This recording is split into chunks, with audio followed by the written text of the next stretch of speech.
कुलभूषण कह रहे हैं कि अगर वाकई बदसलूकी हुई है तो सबूत दीजिए।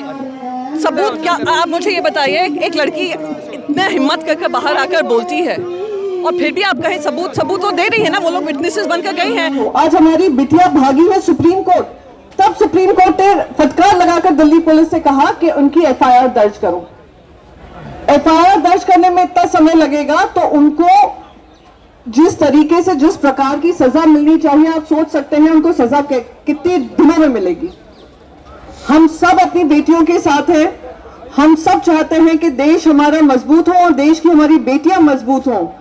आज जब वो मेडल जीत कर लाती हैं, प्रधानमंत्री से लेकर हर देशवासी गर्व महसूस करता है कि वो हमारा तिरंगा लहरा रही हैं।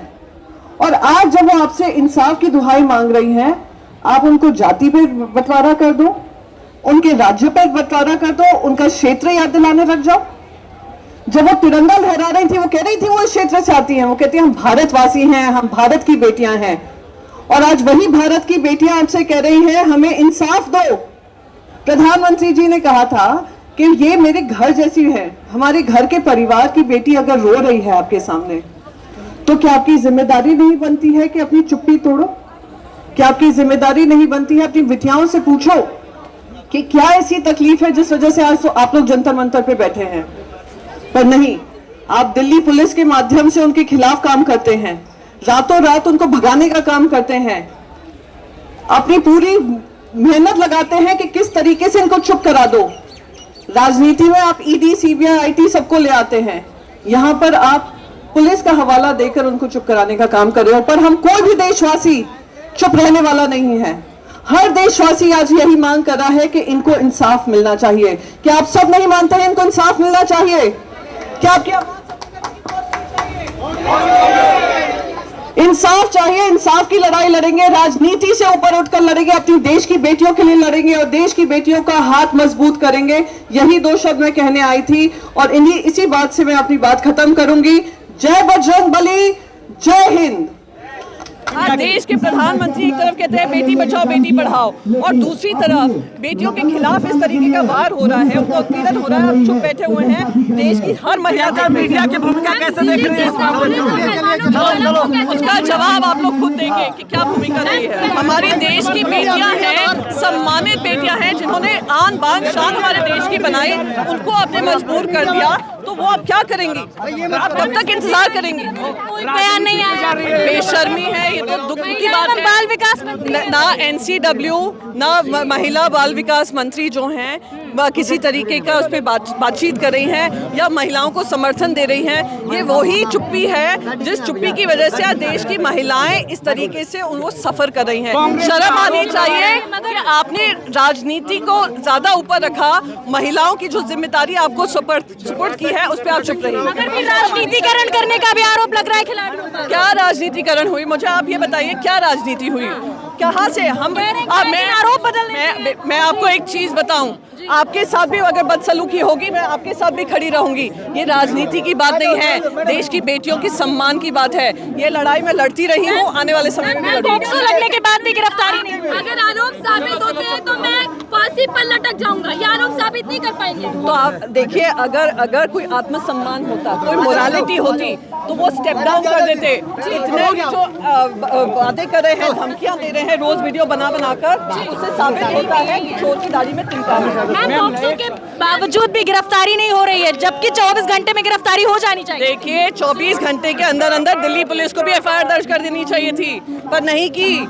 आज हमारा कानून कहता है कि अगर कोई महिला जाती है और उत्पीड़न की बात करती है, एफआईआर दर्ज उसकी राइट होता है, फिर कोर्ट में लड़ाई लड़ी जाती है। आपने उनका एफआईआर भी नहीं दर्ज किया, तो आप समझ सकते हैं किस तरीके से ये पूरा काम चल रहा है। तो ये एक्ट, पॉक्सो एक्ट अगर लगा है, अब तक आरोप अभी तक उसको अरेस्ट नहीं किया, तो आप समझ सकते हैं कि ये मिलीजुली भगत है। मैम, क्या देश में दो कानून चल रहे हैं? क्या चल रहे हैं? देश में दो कानून चल रहे हैं, गरीबों के लिए लेगा और नेताओं के लिए। क्या दो कानून हुए? आज आज हर लड़ाई हमें सुप्रीम कोर्ट में जाकर लड़नी पड़ रही है? क्या आज हमारे लॉ एंड ऑर्डर की जिम्मेदारी नहीं थी कि आज एक महिला, कानून कहता है, मैं नहीं कहती हूँ, कानून बनाया गया है महिलाओं के लिए कि अगर महिला इस तरीके का आरोप लगाती है, एफआईआर उनका राइट है, अधिकार है, बगैर सवाल पूछे एफआईआर दर्ज होना चाहिए। सुप्रीम कोर्ट इंटर करता है, फिर कहाँ से इतना रह गया? सुप्रीम कोर्ट को आना पड़ा क्योंकि दिल्ली पुलिस अपना काम करने में विफल रही। और मैं फिर से दोहराऊंगी, महाराष्ट्र के भी एक एमपी हैं, उन पे भी सेक्सुअल हैरेसमेंट चार्जेस लगे, ना कोई कार्रवाई हो रही है, ना एफआईआर दर्ज करने दे रहे हैं, बल्कि उल्टा उस लड़की पे, महिला पे एफआईआर दर्ज किए जा रहे हैं और वो बेचारी हर कोर्ट में लड़ाई लड़ रही है अपने बेल के लिए। ये अपने लड़कियों को मजबूर न्याय किया कैसे मिलेगा? न्याय ऐसे ही मिलेगा जब आप लोग सब मिलकर ये आवाज उठाएंगे, सच्चाई की लड़ाई लड़ेंगे। देखते हैं ना, वो चुनौती दे रहे हैं, धमकियां दे रहे हैं, किस आधार पे दे रहे हैं?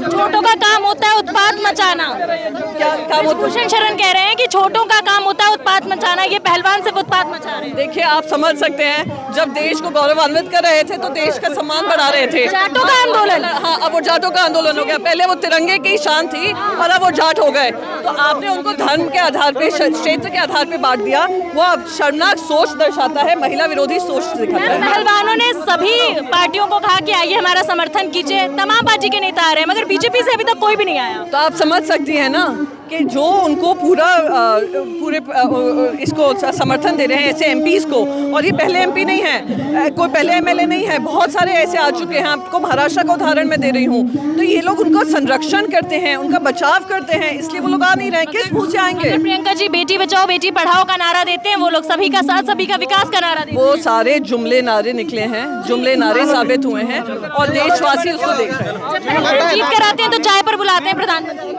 वो यही है ना, जब मेडल जीतते हैं, देश की शान बढ़ाते हैं, तो उनको बुला लिया घर पे। और जब वो आरोप लगा रही हैं, वो कह रही हैं कि हमारे साथ ये हुआ है, बदसलूकी हुई है, आप एकदम चुप्पी बांधे रहते हैं। ब्रजभूषण कह रहे हैं कि अगर वाकई बदसलूकी हुई है तो सबूत दीजिए।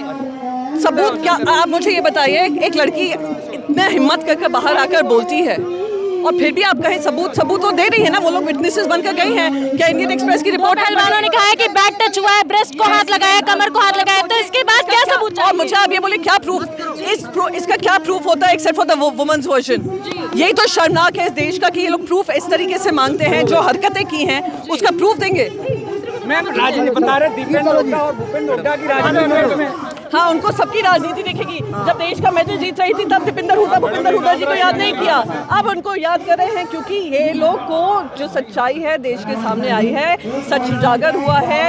ये लोग विचलित हैं, व्यथित हैं कि आज बीजेपी का जो झूठे वादे हैं देश के सामने आ रहे हैं। एक ट्वीट भी आया, मोदी जी ने क्या कहना चाहेंगे? शर्मनाक है। एक तरफ बेटी बचाओ बेटी पढ़ाओ की बात करते हैं, महिला सम्मान की बात करते हैं, दूसरी तरफ पूरी की पूरी सरकार चुप बैठी है। प्रधानमंत्री से लेकर उनकी जो women and child welfare minister है, एनसीडब्ल्यू की चीफ हैं, सब चुप बैठे हैं। शर्म की बात है। से कह रहे हैं कि अगर आरोप सिद्ध हो गया तो फांसी पर चढ़ जाऊंगा। आप लोग खुद पीट करें। उनसे को हीरोगिरी ना करें, स्टेप डाउन करें, और स्टेप डाउन करने के बाद मीडिया भी सवाल नहीं पूछ रही। मीडिया सवाल नहीं पूछ रही। वही तो दिक्कत है। आज देश की मीडिया भी अगर ध्यान रखे कि हर घर में बेटियां हैं, हर घर में महिलाएं हैं, तो वो लोग भी इसको अपनी लड़ाई माने। ये शिवसेना से प्रियंका चतुर्वेदी हमारे साथ थी। इन्होंने अपना समर्थन पहलवानों को समर्पित किया जंतर मंतर आकर, और अपनी तमाम जो राय बातचीत थी वो हमारे सामने रखी कि किस प्रकार से ये समर्थन दे रही है और क्या क्या सवाल इनके मन में है। फिलहाल के लिए इस रिपोर्ट में बस इतना ही। देखते रहिए द जनता लाइव।